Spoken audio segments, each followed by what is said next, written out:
Selamat pagi, perkenalkan nama saya Priscilla Nanda Emanuel dari Stikesoka Insan Banjarmasin. Dan di sini saya akan menjelaskan penyuluhan atau pencegahan HIV/AIDS pada remaja dan risiko tinggi menularnya HIV/AIDS. Mudahan video yang saya buat ini memberikan pengetahuan edukasi tentang HIV/AIDS untuk keperawatan dan orang di luar sana yang belum mengerti tentang HIV/AIDS. Jadi kita masuk ke tujuan umum dan tujuan khususnya, yaitu tujuan umum yaitu setelah diadakan penyuluhan tentang HIV/AIDS pada remaja diharapkan dapat memberikan edukasi tentang bahaya HIV/AIDS dan pencegahannya. Tujuan khusus yaitu menekan terjadinya HIV/AIDS pada remaja. Yang kedua, mengetahui tindakan preventif dan promotif dari penyakit HIV/AIDS tersebut. Pengertian dari HIV/AIDS yaitu adalah suatu virus yang dapat menyebabkan penyakit AIDS. Virus ini menyerang manusia dan menyerang sistem kekebalan tubuh, yaitu imunitas tubuh, sehingga tubuh menjadi lemah dan melawan infeksi. Dengan kata lain, kehadiran virus ini dalam tubuh akan menyebabkan defisiensi atau kekurangan sistem imun.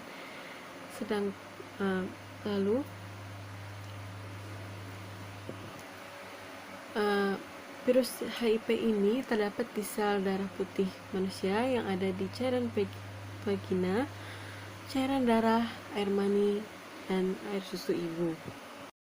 Bagaimana sih dapat terjadinya infeksi HIV/AIDS? Yaitu melakukan kegiatan yang menyebabkan terjadinya pertukaran cairan tubuh yang mengandung HIV dan orang yang sudah terinfeksi HIV ke orang lain. Cara penularannya pun yakni lewat cairan darah, transfusi darah, pemakaian jarum suntik yang tidak steril dan dipakai bersama-sama, yaitu dan penularan melalui cairan kelamin melalui hubungan seksual tanpa kondom. Lalu ibu hamil yang terinfeksi HIV dan menginfeksi masuk ke dalam peredaran darah janin. Lalu bagaimanakah pencegahan HIV/AIDS? Yaitu yang pertama, berhubungan seksual. Hanya bersenggama dengan satu pasangan. Jangan bersenggama dan yang menyebabkan alat kelamin luka atau tergores. Menghindari bersenggama yang tertular HIV dengan yang tertular HIV atau PMS lainnya. Penggunaan kondom bila terduga terinfeksinya HIV. Kedua darah, yaitu hanya menggunakan alat steril. Menggunakan sarung tangan berkenaan dengan operasi. Tes darah untuk kepentingan transfusi darah yang tidak terinfeksi. Ketiga, perinatal. Seorang ibu yang terinfeksi HIV tidak boleh hamil. Bagaimana sih tahapan HIV menjadi AIDS? Ada beberapa tahapan. Tahapnya menjadi 4. Yang pertama, periode jendela. Periode jendela ini yaitu HIV masuk ke dalam tubuh sampai terbentuknya antibodi terhadap HIV dalam darah. Lalu tidak adanya tanda-tanda khusus penderita HIV tanpa sehat dan merasa sehat. Kedua, tes HIV belum bisa mendeteksi keberadaan virus ini. Lalu tahap ini disebut periode jendela, umumnya berkisar 2 minggu sampai 6 bulan. Kita masuk ke tahap kedua, yaitu HIV positif, yaitu tanpa gejala, rata-rata 5-10 tahun. HIV berkembang biak dalam tubuh. Tidak ada tanda-tanda khusus si penderita HIV tersebut tampak sehat atau dan merasa sehat. Tes HIV sudah dapat mendeteksi status HIV seseorang karena telah terbentuk antibodi terhadap HIV tersebut. Umumnya tampak sehat selama 5-10 tahun tergantung daya tahan tubuh si pasien tersebut. Rata-rata 8 tahun di negara berkembang lebih pendek.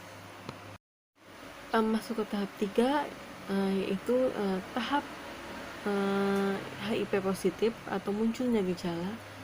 Sistem kekebalan tubuh semakin menurun. Munculnya gejala infeksi oportunistik, misalnya pembengkakan kelenjar limpa di seluruh tubuh, diare terus-menerus, flu, dan lain-lain. Dan umumnya berlangsung selama lebih dari 1 bulan tergantung daya tahan tubuh si pasien tersebut.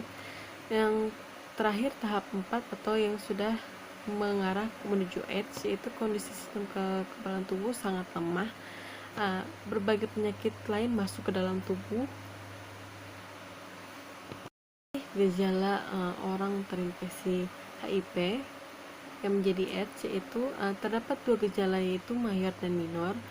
Mayor itu yang umum terjadi dan minor yang tidak umum terjadi. Jadi gejala mayor ini adalah pertama yaitu berat badan menurun lebih dari 10% dalam 1 bulan, diare kronis yang berlangsung lebih dari 1 bulan, demam berkepanjangan lebih dari 1 bulan, penurunan kesadaran dan gangguan neurologis, demensia, penurunan ingatan atau HIV encephalopathy adalah pengembangan infeksi di otak akibat HIV, memburukkan masalah kognitif dan motorik, pada akhirnya menyebabkan demensia terkait AIDS pada beberapa orang. Dan kita masuk ke tanda-tanda gejala minornya, yaitu batuk menetap lebih dari 1 bulan, terjadinya dermatitis generalisata, adanya herpes zoster multisek mental dan herpes zoster berulang, dan lain-lainnya gejala-gejala minor yang tidak bisa saya sebutkan, dan masih banyak lagi. Memberikan pengetahuan edukasi kepada remaja atau yang beresiko tinggi. Jadi UNICEF menyebutkan sekitar 71.000 remaja berusia antara 10 sampai 19 tahun meninggal dunia karena virus HIV pada tahun 2005. Jumlah itu meningkat menjadi 110.000 jiwa pada tahun 2012. Dari data tersebut tampak ancaman HIV/AIDS bagi remaja sungguh nyata. Ironisnya, sebagian besar remaja belum mengetahui secara menyeluruh soal penyakit mematikan ini. Bahkan di antara mereka ada yang menganggap sepele penyakit HIV ini. Lebih parah lagi, banyak sekali pemahaman salah terkait tentang HIV/AIDS ini. Padahal dengan pemahaman dan edukasi tentang HIV/AIDS ini yang tepat, yaitu dapat mencegah kematian akibat HIV/AIDS ini dapat ditekan. Lalu memberikan pengetahuan, yaitu HIV ini tidak pandang bulu, seks oral tidak menjamin tidak seaman yang dipikirkan. Ketiga yaitu jangan cuma khawatir hamilnya saja. Keempat, kadang orang tidak mengatakan sesungguhnya dan kita tidak tahu kenyataannya. Yang kelima, belum ada obat untuk HIV/AIDS ini. Baik, sekian dan terima kasih tentang video saya ini. Mohon maaf kalau ada kesalahan dalam pembuatan video saya atau saya kekurangan memberikan pemaparan informasi tentang HIV ini. Saya mohon maaf. Terima kasih dan selamat pagi. Sampai berjumpa di lain waktu.